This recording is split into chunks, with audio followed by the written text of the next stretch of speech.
Bueno, entonces vamos a la palabra del Señor. Ya los niños subieron, creo, los jovencitos subieron también a su clase. Sí, son ligeros, ¿no? Vamos entonces a la cuarta parte de este tema que hemos estado analizando acerca del servicio, del privilegio de servir. Servir en la congregación, servir a la comunidad, servir a la sociedad, servir a la familia, servir al Señor en resumidas cuentas. Y es una obligación de los hijos de Dios. Y entonces recordemos que allí en primera carta a los Corintios capítulo 4, versículos 1 y 2, el apóstol Pablo escribe, inspirado por el Espíritu Santo: así pues, téngannos los hombres por servidores de Cristo y administradores de los misterios de Dios, es decir, no propietarios de nada, ni en la iglesia, ni siquiera en la sociedad. A veces nos tomamos el derecho de hacer cosas en la sociedad porque creemos que tenemos algunos derechos que se nos vulneran y salimos a responder de la peor manera. Bueno, todo en esta tierra es del Señor y a Él le pertenece. Lo que Él nos ha dado el privilegio de tener, lo que a veces desperdiciamos, lo que a veces incluso destrozamos, lo que a veces no valoramos, también es del Señor. Y Él nos ha permitido administrar. Téngannos los hombres por servidores de Cristo y administradores de los misterios de Dios. Ahora bien, se requiere de los administradores que cada uno sea hallado fiel. Ya dije que es 1 Corintios capítulo 4, versículos 1 y 2. Oremos un momento. Señor, gracias porque ahora que abordamos tu palabra, la única forma de traer edificación a tu iglesia es que tu Espíritu Santo nos asista. Es que tu Espíritu Santo obre en nuestra vida, tanto para comunicar como para oír. Gracias, Señor, porque tienes tanta paciencia con nosotros. Tú eres fiel, te honramos y te glorificamos en el nombre de Jesús. Amén. Amén. Ya vimos que para todo hijo de Dios servir es un deber. Y por eso todo creyente debiera ser de todo ser humano. Pero como somos tan rebeldes, por lo menos es obligación de todo creyente tener el servicio como una disciplina. Y para el creyente debe ser una disciplina espiritual, es decir, una disciplina donde lo hace de tal forma que honre a Dios y busca honrar a Dios. Eso significa renunciar a sus apegos personales, a sus apetitos personales, renunciar a sus intereses personales. Y es necesario que seamos disciplinados en esto de servir, porque nuestra carne odia servir. La disciplina demanda esfuerzo, a veces duele, pero debemos hacerlo porque nuestra carne, nuestra parte humana, nuestra parte incluso sensible, odia servir. Entonces aparecen imponiéndose al deber de servir cosas como por ejemplo la pereza, que nos hace siempre sentir que será otro día porque hoy estoy cansado, o el orgullo que nos hace pensar si no tengo ningún beneficio personal en lo que voy a hacer, entonces no lo voy a hacer. ¿Por qué lo tengo que hacer? Y la respuesta es porque Dios lo manda. Así de sencillo. Si Dios lo manda, bajamos la cabeza. Servir entonces implica renunciar a nuestros deseos, a la arrogancia, negarnos al cansancio e inclinarnos a servir. Primero al Señor, pero también a quienes Dios ha puesto a nuestro alrededor, es decir, a su iglesia. También ya escudriñamos que el Señor nos libera, nos hizo libres de la esclavitud del pecado y también del diablo. Y esto con el propósito de que le sirvamos en santidad y voluntariamente. Y lo hacemos a través de hacer el servicio con gusto, con dedicación, llevando una vida irreprensible, cualquiera que sea nuestra labor en la iglesia o incluso en la sociedad, en la familia, porque a Él, a Dios, se lo debe tratar como santo, porque es santo y a Él le pertenecemos. Entonces, nunca se le debe traer ofrenda al Señor, es decir, nunca debemos hacer nada en la vida que se convierta en algo que afrente a Dios, que no honre a Dios, porque esto se le conoce como una ofrenda extraña. ¿Recuerdan cuando leímos el texto sobre el fuego extraño en el altar de Dios? Y si alguien presenta ofrenda extraña, ¿qué le pasó a los hijos de Aarón? Fueron consumidos, porque salió fuego del Señor y los consumió. Eso implica cuidarnos, cuidar nuestra vida, cuidar nuestras actitudes, cuidar nuestros deseos, cuidar lo que hacemos, cuidar lo que pensamos, cuidar lo que nos proponemos hacer. Vamos entonces a una tercera parte, y una cuarta y una quinta, y esta tercera parte, para ello vamos a leer en Levítico 21:6.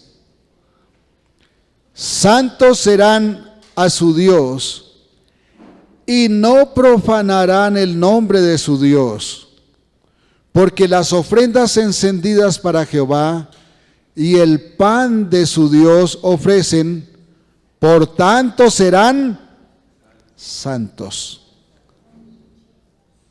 Repetimos el texto. Santos serán a su Dios y no profanarán el nombre de su Dios. Está hablando de los escogidos. Porque las ofrendas encendidas para Jehová y el pan de su Dios ofrecen, por tanto serán santos los sacerdotes, y nosotros somos sacerdotes. Entonces este tercer punto lo vamos a llamar: no servir en santidad profana el nombre de Dios.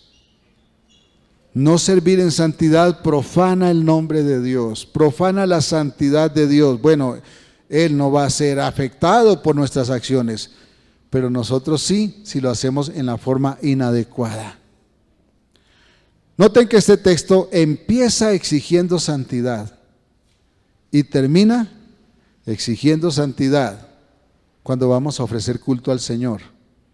Dios siempre demandó y siempre demanda santidad para ofrecerle servicio. Santidad para ofrecer todo servicio ante Dios. Y aquí surge una pregunta entonces: ¿ofrecemos al Señor un servicio santo? Es una pregunta para usted y para mí, para que vayamos allá. Y es retórica porque nos exige responder, así no la hagamos pública, porque no se trata de hacerla pública. Pero sí que reflexionemos y respondamos: ¿estamos ofreciendo al Señor un servicio santo?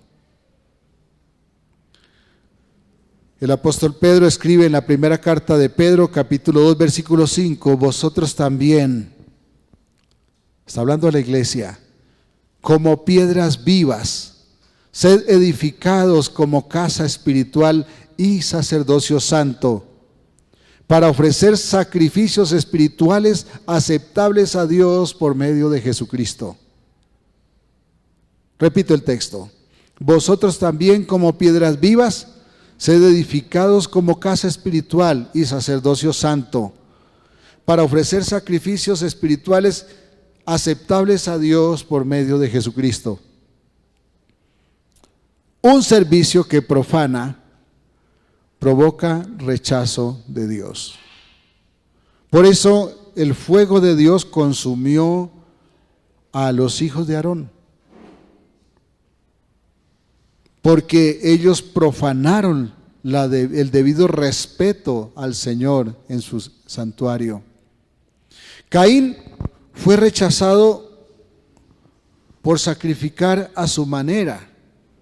Bueno, si alguno de ustedes ha escuchado esta versión, porque la he escuchado en púlpitos, pastores que dicen: no, es que Caín fue rechazado porque ofreció frutas podridas. Eso no es verdad. Eso no lo dice la Biblia. No podemos imaginar lo que no dice la Biblia. Lo que sí le dice el Señor a Caín es: no has hecho bien. No has hecho bien. Si bien hicieres, ¿no serías aceptado? ¿No serías exaltado? Pero has hecho mal. Y por el contexto podemos entender qué fue lo que hizo mal. Y no tiene nada que ver con que haya traído frutos podridos, sino con que no haya traído lo que Dios dispuso para el sacrificio, y es que para perdón de pecados se requería derramamiento de sangre. Y Él no derramó sangre. Él llevó frutas. Abel, en cambio, llevó un corderito. Fue rechazado porque no se sujetó al mandato de Dios. La Biblia no lo explica evidentemente, pero sí el contexto nos deja entender que Caín y Abel sabían Dios qué había dispuesto. Y lo que luego el Señor dice desde que cayeron Adán y Eva, antes y después incluso, nos aclara que efectivamente así es. Los hijos de Aarón fueron también destruidos porque su ofrenda, su servicio era fuego extraño en el altar de Dios. No era una ofrenda santa. ¿Cómo se profana el nombre de Dios al ofrecer fuego extraño? Hermanos, quien no sirve, quien no hace su servicio, quien no hace su ofrenda como Él manda, tiene un problema gravísimo, y es que está presumiendo de hacer las cosas mejor que Dios. Y cuando una persona presume que puede hacer las cosas mejor que lo que Dios ordena, entonces se está poniendo en el lugar de Dios para dar las órdenes en vez de escuchar las órdenes de Dios. Yo quiero preguntarle con todo respeto, tal vez a usted y a mí nos ha pasado. Cada vez que desobedecemos, estamos haciendo las cosas a nuestra manera y rechazando las órdenes de Dios. Lo que pasa es que Dios es demasiado paciente. La verdad, es demasiado paciente. Le aseguro que si Dios fuera vertical, como a veces eran nuestras mamás o nuestros papás, les aseguro que ninguno de nosotros hubiera llegado aquí esta mañana. Hubiésemos sido consumidos antes de llegar a este lugar. Dios es paciente. Pero la paciencia de Dios no justifica nuestra rebelión, al contrario, nos obliga a la obediencia. ¿Por qué? Porque es el reflejo de su amor. Es el saber que somos indignos, pero que Él en su amor ha tenido paciencia, lo que nos hace levantarnos para caminar en obediencia. Quien sirve como Él no manda, o mejor, quien no sirve como Él manda, presume de hacer las cosas mejor que Dios. Y nosotros tenemos una opción: o vivimos como Dios ordena y hacemos lo que Él manda, o estamos afrentando, es decir, menospreciando su majestad. Y cuando menospreciamos su majestad, entonces profanamos su nombre, la santidad de su nombre. Hermanos, aquí no se trata de que salgamos entonces de aquí, pues ¿a qué vuelvo a la iglesia? Porque yo aquí, por eso mencioné lo de la paciencia de Dios. Porque Abraham creyó y su fe le fue contada por justicia. ¿Hizo justicia? No. Tal vez humanamente hizo cosas justas, pero delante de Dios no fue suficiente. Pero el Señor le contó su fe, su actitud, su disposición para obedecer como justicia. ¿Por qué? Porque él esperaba la redención del Mesías, y el Mesías hizo justicia por él. ¿Sabe que nosotros tenemos un lujo que no todo el mundo tiene? Y es que alguien hizo justicia por nosotros. Pero quien no camina en actitud de honrar a Dios tiene un problema. Es que hay que dudar de si se ha hecho justicia por él. ¿Por qué? Porque no es normal que un hijo de Dios viva en rebelión. No es normal. ¿Qué hacíamos o qué hacemos nosotros los padres cuando nuestros hijos, espero que los jóvenes tomen nota, se rebelan? Los corregimos. ¿Qué hace Dios cuando uno de sus hijos se rebela? Los corrige. Por eso es tan vital que desde la familia le enseñemos a nuestros hijos a reverenciar a Dios, a reverenciar a sus padres, no con la reverencia debida a Dios, pero sí con el respeto debido a sus padres, para que ya no sea el hijo el que da las órdenes en la casa, mucho menos el gato o el perro. Quien da las órdenes en la casa es papá, y después de papá, mamá. Y si somos obedientes debemos decir amén. Pero quien da las órdenes a papá es el Señor Jesucristo. O si no, dice la Biblia, sus oraciones son estorbadas. Número 4.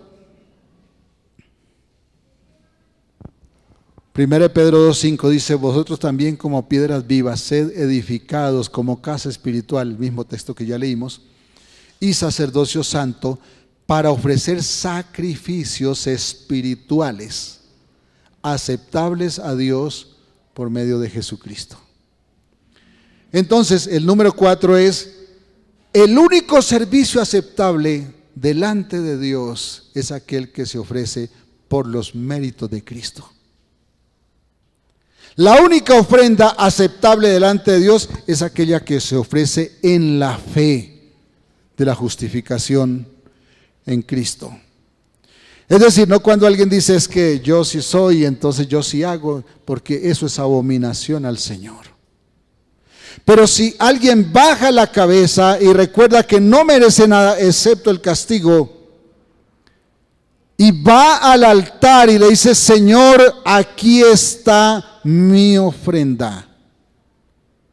Y no estoy hablando solamente de la ofrenda que se trae al alfolí, estoy hablando de cualquier servicio que se haga al Señor en la iglesia, a la familia, a la sociedad, al Estado, a la comunidad. Porque quien obra bien en la comunidad está honrando a Dios, está ofrendando al Señor. Claro, cada cosa en su lugar, lógicamente, ¿no? Uno no puede quedarse con una sola parte, hay que ser íntegros. Pero todo lo que somos debe honrar a Dios. El único servicio aceptable a Dios es por medio de Cristo, por los méritos de Cristo.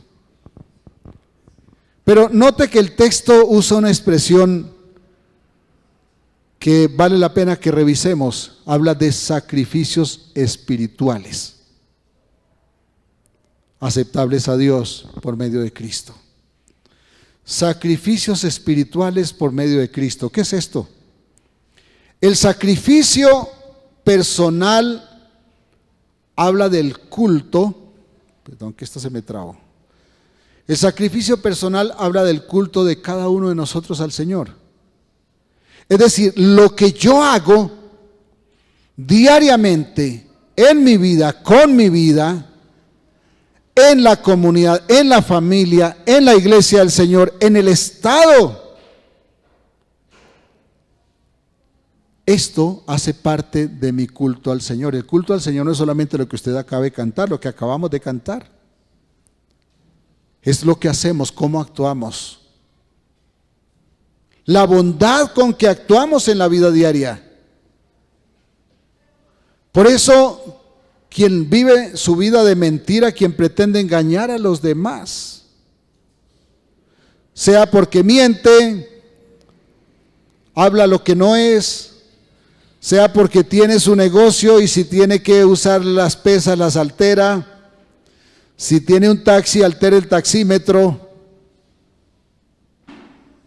Esta persona está deshonrando el nombre del Señor, está profanando la santidad de Dios. El problema de los hijos de Dios no es cuánto se ganan, es para cuánto le alcanza. El problema de los hijos de Dios no es cuánto sube el salario mínimo, es cuánto lo bendice lo que se gana. Por eso ningún hijo de Dios, por poquito que gane, debe colarse en el transporte público. Porque no es problema para un hijo de Dios cuánto le ingresa, el problema para un hijo de Dios es para cuánto le sirve.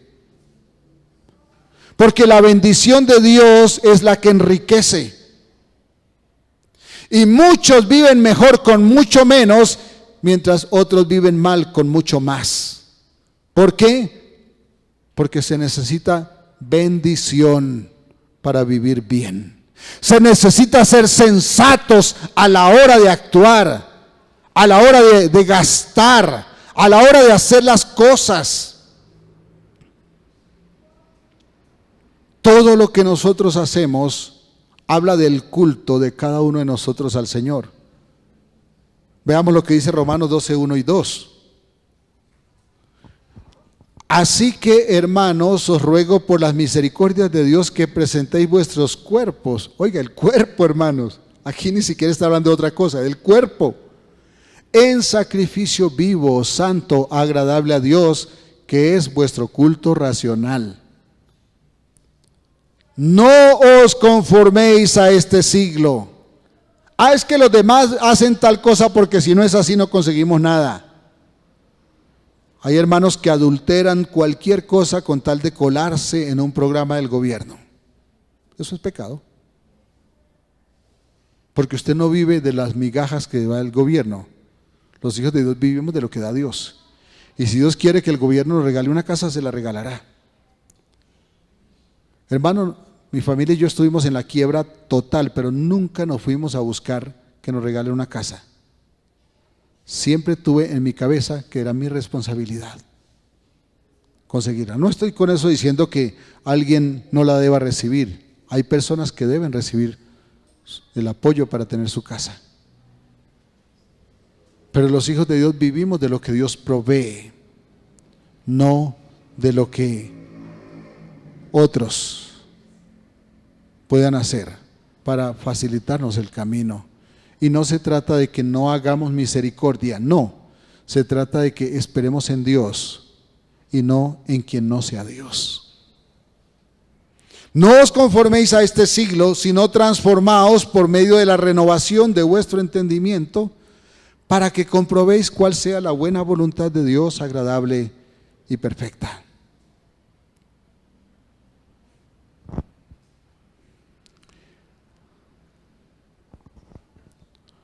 Es que nuestra vida entera haga honor a la santidad que Dios exige de sus hijos. Eso también implica este texto que acabamos de leer, que nos cuidemos de que todas nuestras actuaciones honren la santidad de Dios. Que todo aquello en que nos involucremos honre a Dios. Esto debe ser el resultado de vivir en santidad. Por eso, aunque todo es lícito, hay pasos en los que un cristiano no se involucra. ¿Por qué? Porque no todo conviene. Nuestra labor diaria, los pensamientos, los deseos, deben todos honrar la santidad de nuestro Padre eterno. Es la casa del Señor, hermanos. Ahora estoy hablando de este lugar, ¿no? Déjeme decirlo así. Es la casa del Señor. Es el momento en que la casa del Señor, que es mi vida, que es su vida, su cuerpo, mi cuerpo, en la casa del Señor se hace lo que Él ordena. Es decir, usted le da a su cuerpo lo que Él ordena. Solo haciendo lo que Él manda seremos aceptos en su presencia. No estoy hablando de ser salvos, estoy hablando de ser santos. No predicamos para agradar a los hombres, sino para que los hombres aprendan a agradar a Dios, hermanos. Somos muy dados a agradar a las personas. Voy a mencionar algo que alguien dijo una vez, se me escapa hasta el nombre. No recuerdo si fue Bonjan o fue Spurgeon. Termina el culto y se le acerca una hermanita y le dice: qué mensaje tan poderoso, tan bueno el que predicó usted hoy. Y él le respondió: el diablo ya me lo había dicho cuando entré a este lugar. No se trata, porque a veces a uno lo levantan ese tipo de halagos, pero los hijos de Dios no debemos vivir de esos halagos. Porque no predicamos para agradar a los hombres, sino para que primero Dios se agrade y segundo los hombres aprendamos a agradar a Dios. A veces cuando nos enseñan a agradar a Dios nos duele lo que nos dicen porque nos tocan las fibras frágiles, lo que no queremos soltar, lo que idolatramos. Por eso tal vez duela, pero si nosotros lo hacemos de esta forma es vivir en santidad. Es recibir el mensaje en santidad. Tal vez alguien se enoje también, pero entonces habremos cumplido la orden del Señor cuando dijo: sed santos porque yo soy santo. No, aquí no venimos a presumir de que algunos somos los más sobresantos, no. Venimos a reconocer lo que nos hace falta para que entre todos nos unamos, nos tomemos de la mano y unidos aprendamos a crecer. Porque si crecemos, seremos aceptos en la presencia del Señor. Aprenderemos a honrar su nombre. ¿Y cuál es la medida adecuada para que nuestro servicio sea aceptable al Padre? ¿Hasta qué punto debemos llegar? Bueno, déjeme aterrizarlo. Porque Él nos dice ser santos porque yo soy santo y uno se queda pensando, ¿y eso qué significa?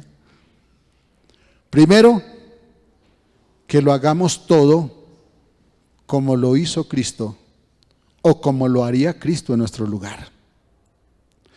Segundo, presentándonos bajo la cobertura del sacrificio de Cristo, porque solo su sacrificio nos hizo aceptos en la presencia de Dios. Es decir, bajando nuestra cabeza y reconociendo que no son mis dones, sino que es Cristo. Esta mañana me mandaron un mensaje y lo escuché, y un predicador decía que la santidad se veía en los dones que tenemos, y la Biblia no dice eso. La Biblia dice que los dones que tenemos son las herramientas que tenemos para ayudar a construir, sea la iglesia, sea la familia, sea la sociedad. Pero la Biblia sí dice que el fruto del Espíritu revela la santidad de las personas. ¿Y cómo se revela la santidad de las personas? En amor, gozo, paz, paciencia, benignidad, bondad, fe, mansedumbre, templanza y cosas parecidas a estas, contra las cuales no hay ley que condene. Nos sujetamos a la conducta de Cristo porque es la conducta que agrada a Dios. Es la conducta por la cual el Padre fue satisfecho totalmente en sus demandas. Nos presentamos bajo la cobertura de Cristo porque su sacrificio satisfizo totalmente las demandas de justicia y santidad que exige Dios. Podemos hacer un servicio para entretener a los hombres. Y entretener es mucho más fácil. Si no, pregúnteme a mí cuando me queda viendo para una culebra y un culebrero en la calle en mi pueblo. Y yo creo que a ustedes les ha pasado también. Entretener es muy fácil, con cualquier bobada se entretiene. Pero no, esto no es lo que honra a Dios. Y si no honra a Dios, es fuego extraño. Es acercarnos al altar con toda reverencia, humillarnos ante Él y ofrecer sacrificio santo. Entonces Él abrirá las ventanas de los cielos y Él promete que derramará bendición sobre nosotros hasta que sobre y abunde. ¿Nos gusta, cierto? Sed santos, porque yo soy santo, dice el Señor. Amén. Podemos ver grandes señales en el culto, hermanos. Podemos ver milagros, podemos ver cómo se mueve la tierra. Pero el fin de todo acto en la iglesia y en nuestra vida es la gloria de Dios. Si Él no recibe la gloria debida a su majestad, estamos ofreciendo fuego extraño. Será un espectáculo que entretiene, pero que no honra al dueño de la iglesia. Por eso, muchas actividades hechas en nombre de Dios acaban siendo circos para exaltar a los hombres, pero allí no está el Señor. Y reúnen multitudes, hermanos, porque si usted quiere ver cómo se reúne una multitud, ponga un culebrero en la calle y verá, llueve gente. ¿Viendo qué? Bobadas. Ponga un mago que hace trucos y reúne. La multitud no determina quién está allí. Pero hacer las cosas como Dios manda sí determina quién está allí. O no hacerlas igual.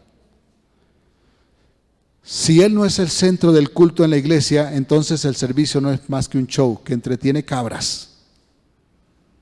Pero no es un centro de formación para las ovejas del redil del Señor. Sí, es fácil entretener cabras, hermano. Pero la iglesia debe ser un centro donde se forman las ovejas. Las ovejas son torpes, son cegatonas, pero son las ovejas del Señor. Y cuando alguna se extravía, Él la busca, las encuentra y no la deja perder. Y si tiene la pierna quebrada, la cura. Y si no puede caminar, la lleva en sus hombros. Sí, somos torpes, somos cortos de vista, pero somos sus ovejas. Por eso necesitamos que nos guíe el pastor, porque Él, solo Él, tiene la razón, porque Él sí ve bien lo que nosotros no vemos, entiende lo que no entendemos. Entonces nosotros no veneramos a ningún hombre, glorificamos a Dios, que usa hombres frágiles e imperfectos como instrumentos para dejar ver su gloria en la tierra. El fin siempre es la gloria de Dios. Repito, el fin siempre es la gloria de Dios. Así alumbre vuestra luz delante de los hombres, para que vean vuestras buenas obras y glorifiquen a vuestro Padre que está en los cielos. Mateo 5:16. Lo repito, Mateo 5:16. Así alumbre vuestra luz delante de los hombres, para que vean vuestras buenas obras y glorifiquen a vuestro Padre que está en los cielos. Todo lo que hagamos debe guardar el fin de glorificar al Padre. La gloria de Dios es el fin. Una vida cambiada por el Evangelio da gloria a Dios. Una vida cambiada no es el reflejo de una disciplina personal, es el reflejo de la obra del Espíritu Santo en nosotros. No entenderlo así, hermanos, es arrogancia. Las iglesias a menudo se llenan de arrogantes que adjudican las bendiciones a cuánto oran, cuánto ayunan, cuánto leen la Biblia, cuánto se esfuerzan. No estoy diciendo que no lo hagan. Lo que estoy diciendo es, lo que somos en Dios no es el resultado de cuánto oramos o cuánto ayunamos.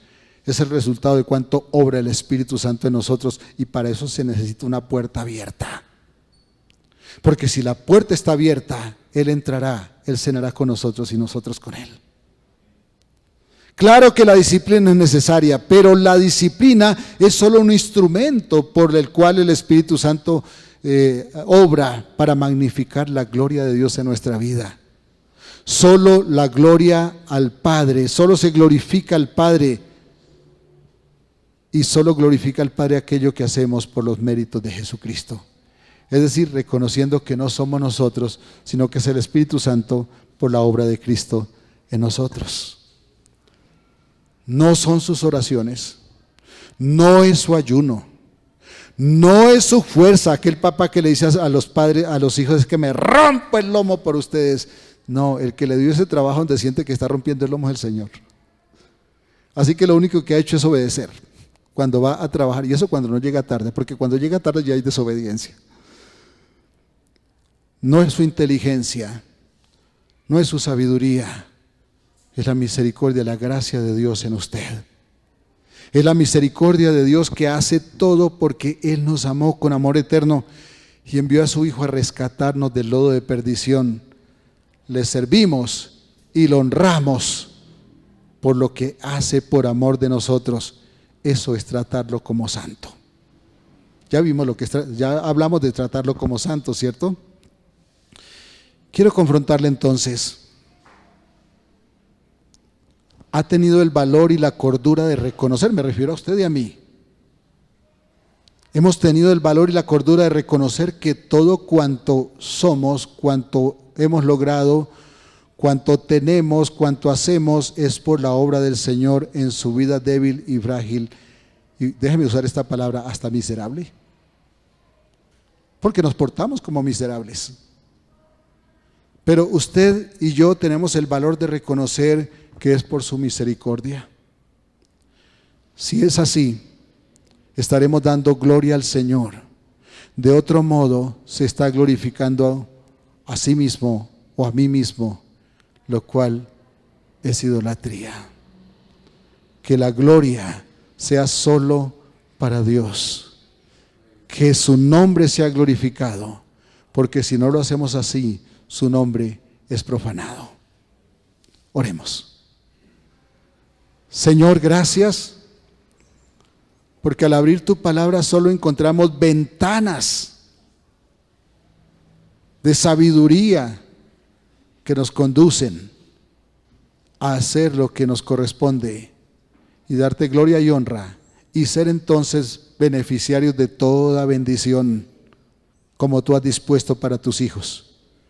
Perdónanos cuando tantas veces matamos las bendiciones por nuestra rebelión. Damos la espalda a tu majestad por nuestra idolatría. Perdónanos, Señor, por comportarnos como hijos bastardos y no como hijos naturales. Porque aunque fuimos adoptados, por nosotros corre la sangre de Cristo, que nos hizo hijos legítimos para ser tuyos para siempre. Y coherederos con Cristo de todas tus misericordias y de todos tus beneficios. Gracias, Señor, porque eres tan paciente. Ayúdanos a ser más obedientes y a ser más santos, porque tú te glorificas en la santidad de tus hijos. Gracias, Señor, en el nombre de Jesús. Amén. Amén. Un abrazo para todos. Dios los bendiga.